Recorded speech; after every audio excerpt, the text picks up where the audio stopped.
24 का सबसे बड़ा दांव लोकसभा का चुनाव है और इस चुनाव से तय होगा कि प्रधानमंत्री नरेंद्र मोदी पहले प्रधानमंत्री जवाहरलाल नेहरू की जीत की हैट्रिक को तोड़ पाएंगे या नहीं। नेहरू ने 1952, 57 और 62 में लगातार जीत हासिल की थी। पीएम मोदी भी 2014, 2019 जीतने के बाद 2024 की हैट्रिक के लिए ये चुनाव लड़ेंगे।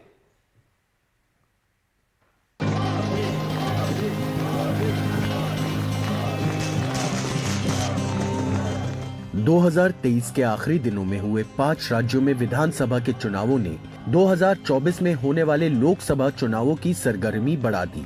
हालांकि 5 राज्यों के चुनाव नतीजों के बल पर पूरे देश के मिजाज को भांपना आसान नहीं होगा।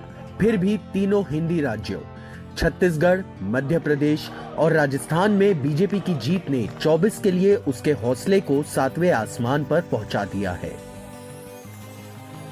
और कुछ लोग तो कह रहे हैं कि आज की इस हैट्रिक ने 24 की हैट्रिक की गारंटी दे दी है।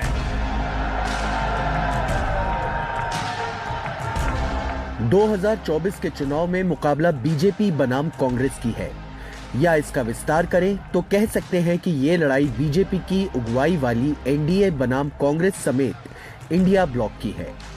बीजेपी इस उम्मीद से भरी है कि 3 राज्यों में उसकी जीत लोकसभा चुनावों में उसकी जीत का इशारा कर रही है। चुनावी साल में ही अयोध्या में राम मंदिर का निर्माण बीजेपी के लिए वोट निर्माण की बुनियाद बन सकता है और इन सबसे ऊपर बीजेपी सोचती है कि उसके पास मोदी की गारंटी है ना। सियावर रामचंद्र की, सियावर रामचंद्र की। अपने इन्हीं 3 पत्तों को बीजेपी तुरुप का इक्का मान रही है, इसलिए प्रधानमंत्री नरेंद्र मोदी चुनावी मुद्रा में दिखने लगे हैं। माता की बहुत बहुत धन्यवाद। आजकल कुछ लोग मुझसे पूछते हैं कि मोदी की गारंटी में इतनी ताकत क्यों है। मोदी की गारंटी में इतनी ताकत इसलिए है क्योंकि मोदी जो कहता है वो करने के लिए जीवन खपा देता है। बीजेपी की सबसे बड़ी खासियत यह है कि हिंदी भाषा राज्यों में उसकी गहरी पेठ है, जहां न कांग्रेस न ही दूसरे क्षेत्रीय दल बहुत असरदार दिखते हैं।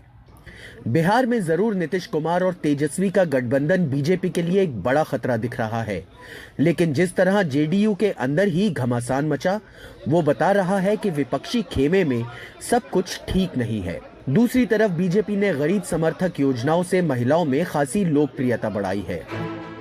2019 के चुनाव में 16 राज्यों में बीजेपी ने 50% से ज्यादा वोट हासिल किए थे। इनमें से गुजरात, उत्तराखंड और हिमाचल प्रदेश में तो 60% से भी ज्यादा वोट बीजेपी को मिले।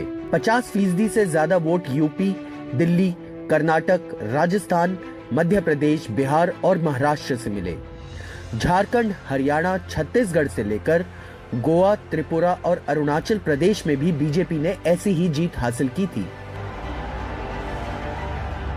दरअसल 2019 में बीजेपी की जीत उसकी नई रणनीति का अंजाम थी कि विपक्ष चाहे जितना भी गठजोड़ कर ले, उसकी तोड़ 50% से ज्यादा वोट हासिल कर लेना है। उत्तर प्रदेश में एसपी बीएसपी के गठबंधन की हवा बीजेपी ने इसी फॉर्मूले से तब निकाल दी थी। बीजेपी को लगता है कि अब वोटर स्पष्ट जनादेश देने का पक्षधार रहते हैं। अगर इस बार भी बीजेपी जीत गई तो पहले प्रधानमंत्री जवाहरलाल नेहरू के रिकॉर्ड को छूने वाले प्रधानमंत्री नरेंद्र मोदी हो जाएंगे। बीजेपी मानकर चल रही है कि तीसरी बार भी मोदी सरकार ही बनेगी। प्रधानमंत्री मोदी के इस विजय रथ को रोकने के मकसद से विपक्ष ने इंडिया ब्लॉक बनाया, लेकिन इस ब्लॉक में कई पेच फंसे हैं। पहला पेच तो यह है कि सीटों को लेकर कोई दल 1 इंच पीछे हटने को नहीं दिखता। दूसरा पेच है कि अब तक इंडिया ब्लॉक को कोई संयोजक नहीं मिल पाया है। तीसरा पेच है कि इंडिया ब्लॉक के सभी दल एक दूसरे को गच्चा देने में ही जुटे हैं। इसकी झलक तब दिखी जब दिल्ली वाली बैठक में ममता ने बगैर कांग्रेस की राय जाने मल्लिकार्जुन खड़गे को पीएम उम्मीदवार और इंडिया संयोजक के लिए नाम उछाल दिया। इतना ही नहीं, मीडिया को यह बात बता भी थी। और अब देखिए कि एक तरफ ममता ने खड़गे का नाम लिया और दूसरी तरफ टीएमसी कह रही है कि चाहे जो हो जाए, पश्चिम बंगाल में तो 42 की 42 सीट वही लड़ेंगी। और तृणमूल कांग्रेस पश्चिम बंगाल में 42 सीटों पर लड़के 42 आसनों में कामयाब होने के लिए जो जो कदम उठाना चाहिए गणतांत्रिक प्रक्रिया पर, उसमें शामिल होकर पार्टी का आगे बढ़ा लेना चाहिए। सहयोगियों के तेवर और कांग्रेस की अपनी महत्वाकांक्षाएं इतनी टकरा रही हैं कि इंडिया ब्लॉक में संभावनाओं का नया रास्ता ब्लॉक ही दिख रहा है। फिर भी कांग्रेस अपने नेता राहुल गांधी की न्याय यात्रा से उम्मीद लगाए बैठे हैं। Bureau report, NDTV India.